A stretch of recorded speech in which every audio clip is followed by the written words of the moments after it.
경건한 사람, 백부장 고넬료의 이야기와 초대교회의 수장 베드로의 이야기를 소개하며 이 두 사람의 위대한 만남을 통해서 특히 고넬료의 집을 방문한 베드로의 설교를 통해서 이방인의 그리스도교 입교를 공식적으로 축복한 첫 번째 사건을 기록하고 있습니다.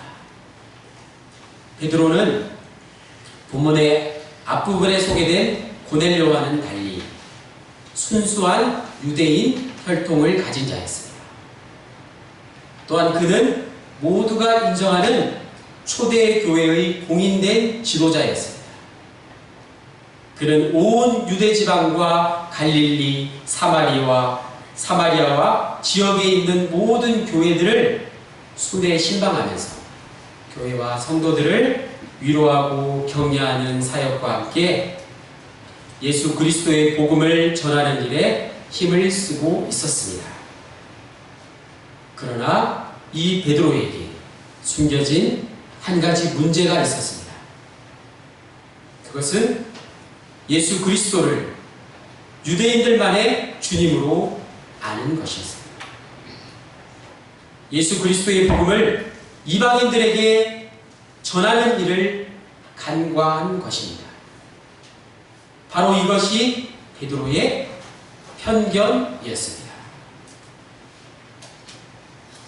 편견에 대한 예화를 하나 들겠습니다. 어느 신문사 월간지에서 다른 나라에는 없는 한국인만의 편견이라는 기사를 보았습니다. 우리나라에는 유독 혈액형과 나이와 학력에 대한 편견이 심하다고 합니다.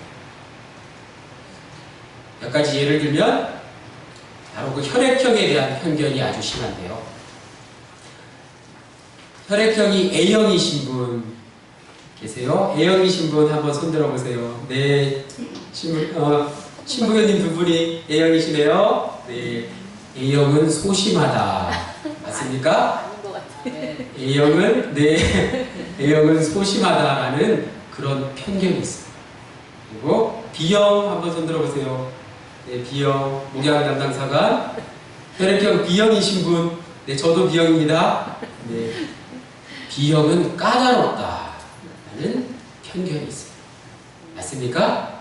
아니요. 그러면 나머지는 다 O형이신가요? 아, AB형이 있었군요. 네. O형 손들어 보세요. 나머지 O형이 많으신 것 같아요. 네, O형은 성격이 좋다라고. 네, 이영기 부장님 나중에 손을 드시네요. 네. O형은 성격이 아주 좋다고 그렇게 이야기합니다. 나머지 분들은 그러면 AB형이신가요? B형? B형 좀 전에 했는데 B형은 까다롭대요. 네. 그런데 어디까지나 이것이 어떻다고요? 네. 한국인이 가지고 있는 편견이라는 말입니다. 유독 한국과 일본에서만 이러한 현상이 나타난다고 합니다. 두 번째는 나이입니다. 나이 든 사람은 다 나이가 많이 드신 분들이라서 제가 말하기가 조금은 자연스럽지 못한데요. 나이 든 사람은 보수적이다. 맞습니까? 네. 중년 여성은 운전을 잘 하지 못한다. 이거는 조금 맞는 얘기 아닌가요? 그리고 배 나온 중년 남성은 뭐뭐하다라는 편견이 있다고 합니다. 네, 그리고 대머리는 또 뭐뭐하다 이런 편견이 있다고 합니다. 네, 나이와 관련된 편견이 우리나라에 유독 많이 있다고 합니다. 그리고 세 번째, 결혼할 때 남자는 집을 장만해야 하고 여자는 혼수를 마련해야 한다. 대표적인 한국에만 있는 편견이라고 합니다. 한국의 특수한 사회적인 배경과 성 역할이 결합해서 발생하는 이러한 편견들이 조사가 되었습니다.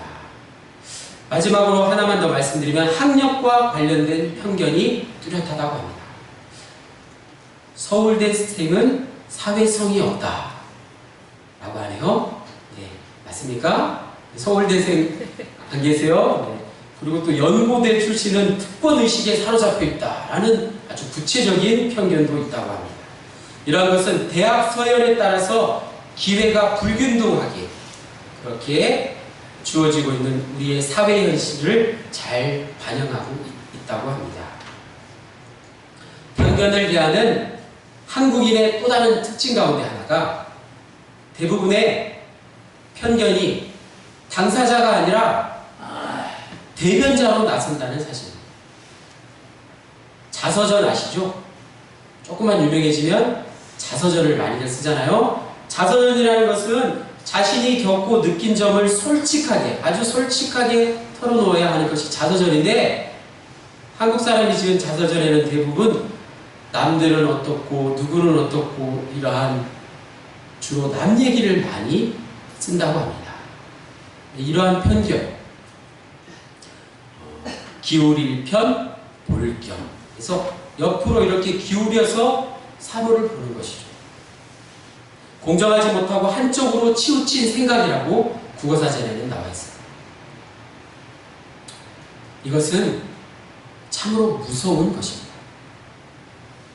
왜냐하면 지금도 인류가 안고 있는 가장 큰 불치의 병이기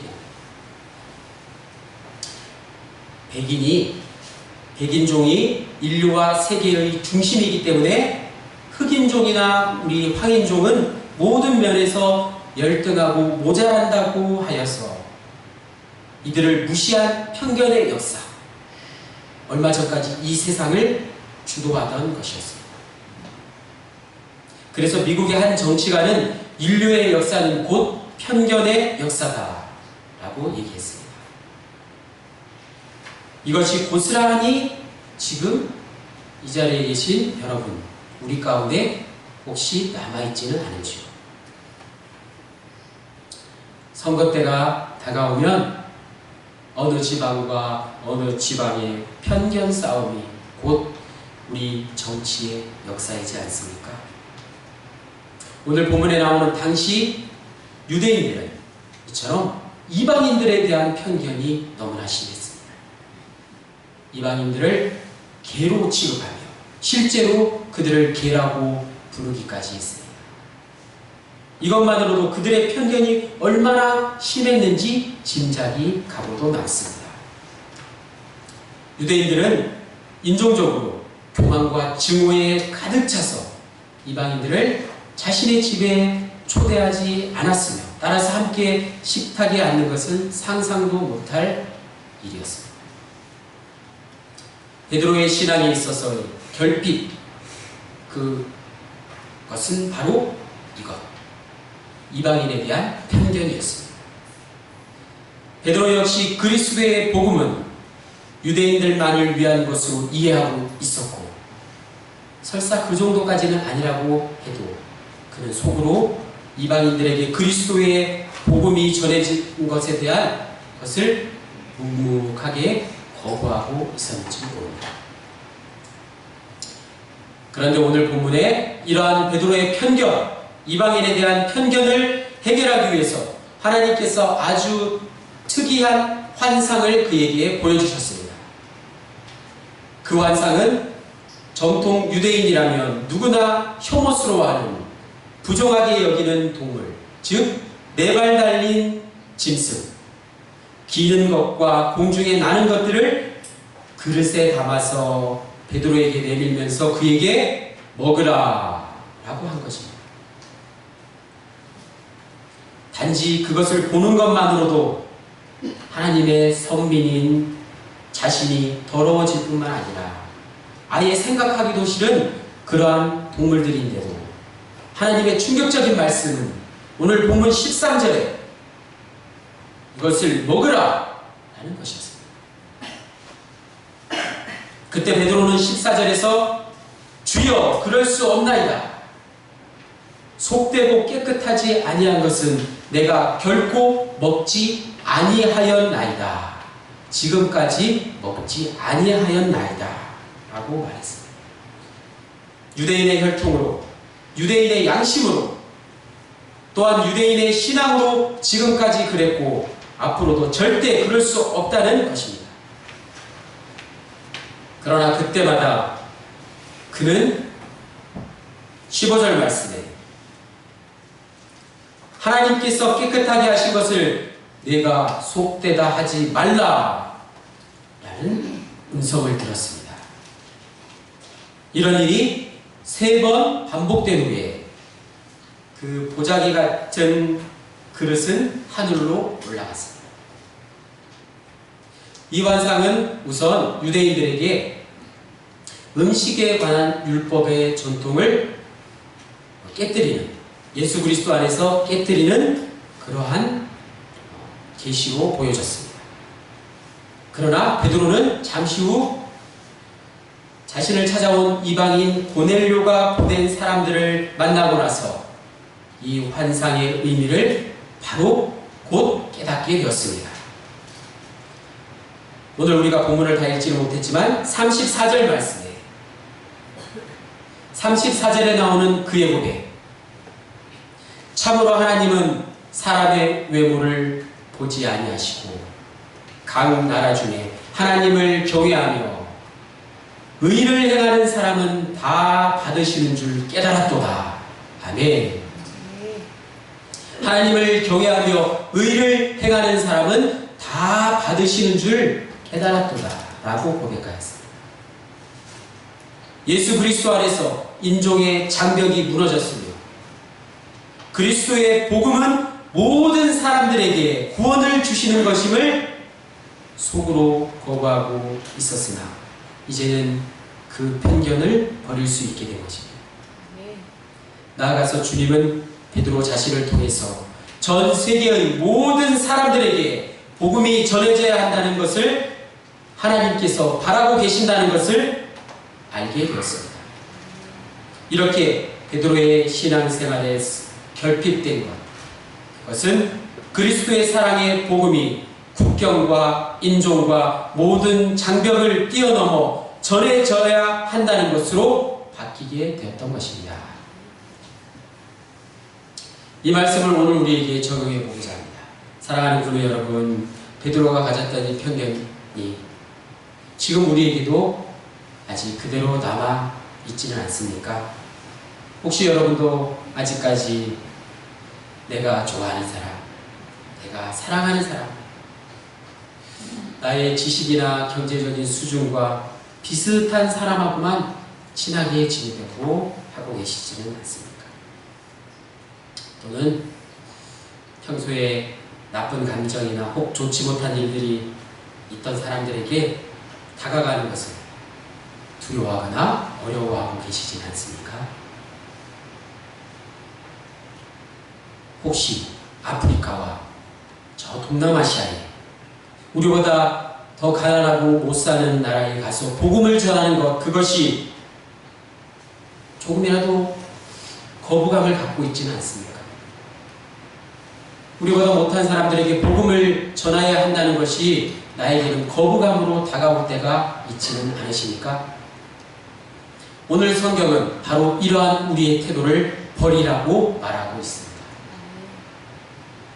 주님의 뜻은 인간적이고 세상적인 편견과 장벽을 뛰어넘어 주님의 위대한 사랑의 복음을 전하고 그 사랑을 실천하는 것, 그것입니다.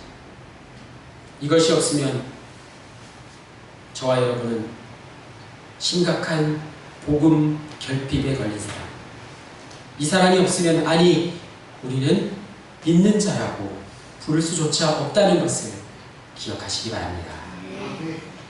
주 예수 그리스도께서 몸으로 보이신 바로 그 사랑을 실천하지 않는다면, 예수 그리스도의 복음을 가장 어려운 사람과 가장 멀리 있는 사람들과 함께 나누지 않는다면, 오늘 저와 여러분의 경건은 헛된 것이 되고 만나는 사실입니다. 고넬료는 경건한 사람이었습니다. 경건의 모양뿐만 아니라 경건의 내용과 그 질에 있어서도 제대로 갖춘 사람이었습니다. 그러나 그의 경건에 빠진 것 한 가지, 그것은 예수 그리스도의 복음이 없었습니다. 따라서 성령께서 고넬료와 함께하지 못했다는 것입니다. 예수 그리스도의 위대한 복음이 없었고 성령의 역사가 없었기에 그의 경건은 자칫 헛된 경건일 수 있었습니다. 명실상부한 예수님의 수제자, 초대교회의 위대한 지도자, 여러 교회를 순방하며 위로하고 격려하던 위대한 사역자였던 베드로 역시 심각한 결핍이 있었습니다. 그의 마음속에는 유대인과 이방인의 장벽이 무너지지 않고 살아있었던 것입니다. 복음 안에서, 예수 그리스도의 복음 안에서 모든 사람이 하나가 되는 것, 그리고 모든 인간적인 장벽을 뛰어넘어 주님의 사랑을 실천하는 것, 그것이 베드로에게는 부족한 결핍이었던 것입니다. 이렇게 결핍을 가지고 있던 사람 고넬료와 베드로가 주님의 중재로 위대한 만남을 가지게 되었습니다. 고넬료는 베드로로부터 예수 그리스도의 복음을 알게 되었고 성령의 인재를 체험하게 되었습니다. 또한 베드로는 고넬료를 통해서 인종을 뛰어넘는 사랑을 배웠습니다. 오늘 우리는 이 두 사람에게서 세 가지 중요한 요소를 배우고자 합니다. 첫 번째, 바로 예수 그리스도의 복음입니다. 두 번째, 성령의 임재하심입니다. 마지막 세 번째는 사랑이라는 것입니다. 이 세 가지가 반드시 있어야만 하는데 진정한 예수 믿는 사람이라면 이 세 가지가 늘 함께 있어야 하는데 이것들 중에 한 가지라도 없으면 그 사람은 심각한 결핍증에 시달리고 마는 사람, 고넬료와 베드로가 만나기 전의 모습처럼 신앙의 결핍을 가지고 있는 사람이 될 수밖에 없습니다. 이에 대한 예화를 하나 드리겠습니다. 인간의 신체에는 꼭 필요한 3대 영양소가 있지요. 첫 번째, 단백질. 두 번째, 지방. 세 번째, 탄수화물. 단백질, 지방, 탄수화물. 이 세 가지는 항상 우리의 몸속에 꼭 필요한 그런 영양소입니다. 그런데 여기에다가 비타민과 무기질을 더해서 흔히 5대 영양소라고 이야기합니다. 우리는 이렇게 팔다리에 통증을 느끼거나 하면 빨리 병원에 가죠. 그런데 이 5대 영양소 중에 뭔가 하나 부족한 것은 잘 느끼지 못하고, 그리고 그것이 부족하더라도 그렇게 심각한 것인지 느끼지 못하는 경우가 많습니다. 그런데 이 중요한 영양소 중에 무기질 가운데 포함되는 무기염류라는 것이 있는데요. 그 무기염류 가운데 또 하나인 철분이라는 것이 있죠. 철분이 부족하면 어떻게 되지요? 빈혈이 옵니다. 머리가 어질어질하고 힘이 빠지고 심하면 구토 증세로 일어나고 악성 빈혈이 되면 생명이 위험하게 됩니다. 그것은 빈혈로 인해서 산소 공급이 부족하게 되므로 뇌세포에 영향을 미치게 되는 것입니다. 그러면 머리에 치명적인 손상이 가게 되는 것입니다. 이처럼 우리 몸에 아주 작은 영양소 하나, 그것이 부족하더라도 우리의 몸에 이렇게 큰 해를 끼치는데, 앞에 말씀드린 성도의 경건생활에 반드시 필요한 세 가지, 복음과 성령과 사랑, 이 세 가지 중에 한 가지가 혹시 통째로 빠져 있다면, 나에게 복음이 통째로 빠져 있다면, 나에게 성령이 통째로 빠져 있다면, 나에게 사랑이 통째로 빠져 있다면 그것은 정말로 심각한 영적인 질병에 걸려있는 상태가 되고 마는 것입니다. 그러므로 이 시간 우리는 나 스스로에게 이렇게 질문하기를 원합니다. 나의 머리는 주님의 복음으로 충만한가? 나의 가슴은 성령께서 충만히 거하고 계신가? 나는 세상 모든 사람들과 아무런 꺼리낌 없이 사랑하며 살고 있는가? 이 세 가지 질문 내 자신에게 스스로 질문해 보십니다.